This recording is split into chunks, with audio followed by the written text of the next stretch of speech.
di podcast Pelan. Nah teman-teman, hari ini saya Lalita Khairunisa Wibawa sebagai host podcast kalian. Nah kita memiliki tamu yang spesial loh, yaitu Ketua OSIS dari SMP 9. Halo semuanya, perkenalkan saya Lailatul Nazila Yasmin Maulidina yang kerap dipanggil Yasmin sebagai Ketua OSIS Masa Bakti 2024-2025. Saya dari kelas 9A. Hobi saya menyanyi dan membaca novel. Oke teman-teman, langsung saja kita sapa ya. Halo Yasmin, bagaimana kabarnya hari ini? Halo, kabar baik. Seneng banget bisa diundang di podcast ini. Oke Yasmin, kita semua kayaknya penasaran nih.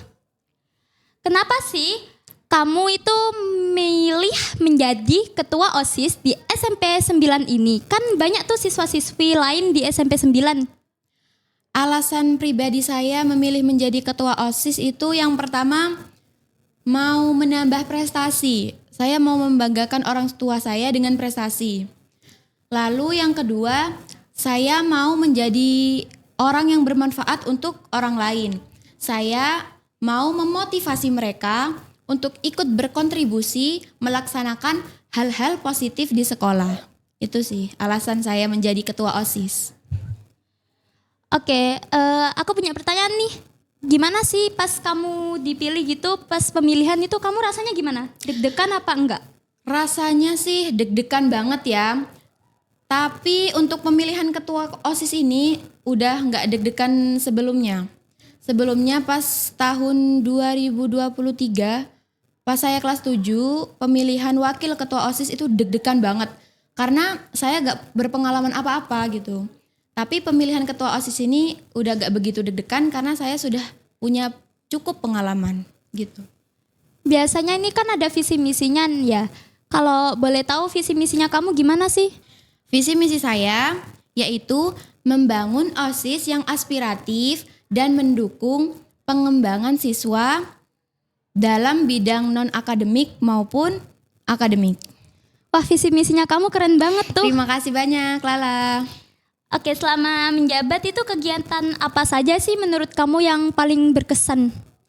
Kegiatan yang paling berkesan buat saya pribadi ya, semua kegiatan yang saya ciptakan bersama anak OSIS itu sangat berkesan. Karena semuanya itu berharga ya, saya rasa waktu itu tidak bisa diulang. Jadi setiap momen, setiap kegiatan yang saya ciptakan bersama anak OSIS itu semuanya sangat amat berkesan. Kalau program yang menurutmu sulit dilakukan itu program apa sih? Program yang sulit dilakukan sampai saat ini tidak ada ya. Cuma yang menurut saya sulit itu mengatur waktu. Contohnya, jika ada siswa yang menyampaikan aspirasi kepada saya simpan lalu saya sampaikan kepada pembina tapi tidak di ACC karena keterbatasan waktu, bentrok dengan jadwal-jadwal lainnya. Itu sih yang susah. Jadi kita harus menata ulang gitu. Oke, cara biar kamu dan anggota OSIS lain tetap kompak itu gimana? Caranya yang pertama itu harus komunikasi gitu. Komunikasi itu penting banget buat kita. Biar acaranya tuh lancar. Terus rapat dengan rutin. Terus yang paling penting tidak terprovokasi sama omongan-omongan negatif. Biasanya kan ada kayak OSIS tuh ngapain sih kayak gini ya, gitu. Banyak biasanya. Kita gak boleh terprovokasi, kita harus fokus ke tujuan utama kita gitu. Ini pertanyaannya agak serius sih. Kalau tantangan terbesar kamu itu apa sebagai ketua OSIS nih? Sampai saat ini tantangan terbesar saya menjadi ketua OSIS itu yang pertama membagi waktu. Membagi waktu itu sangat sulit ya bagi saya. Karena saya juga ikut beberapa organisasi lain di sekolah. Terus yang kedua, konsisten menjadi teladan bagi siswa-siswi lain. Saya kan ketua OSIS, otomatis dijadikan contoh sama siswa lainnya gitu. Jadi saya harus konsisten untuk berperilaku baik. Gitu. Ngomong-ngomong soal bagi waktu nih, gimana sih caranya kamu bagi waktu biar gak tabrakan gitu jadwalnya dengan organisasi lain mungkin atau akademiknya kamu? Saya pribadi ya, cara saya membagi waktu itu disiplin tugas. Jika ada tugas dari guru maupun orang tua, itu cepat-cepat diselesaikan dan tidak ditunda-tunda. Gitu, biar gak bertabrakan dengan jadwal-jadwal lainnya.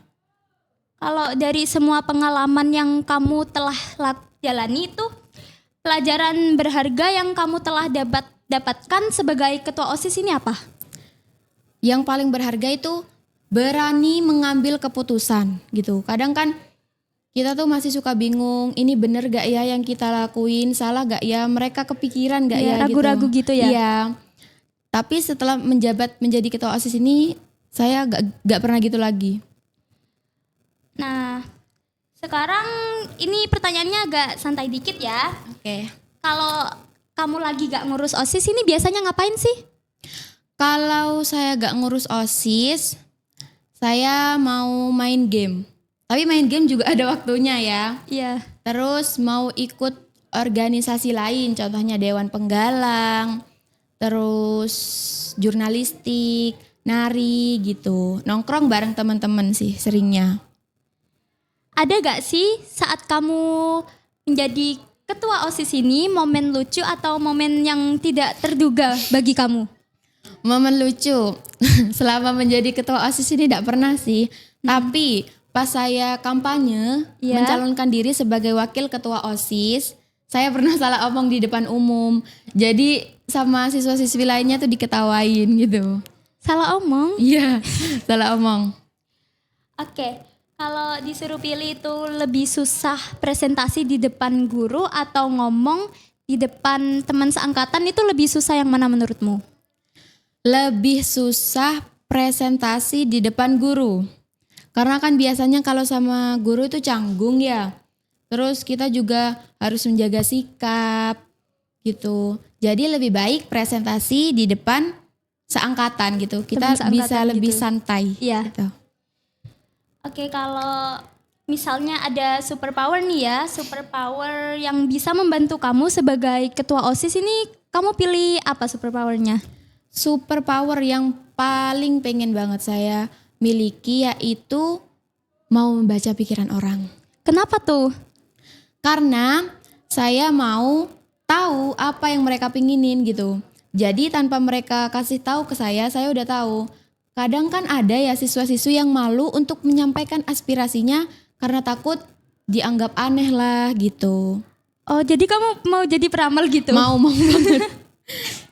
Oke, hari ini mungkin itu aja. Seru banget ya kira-kira?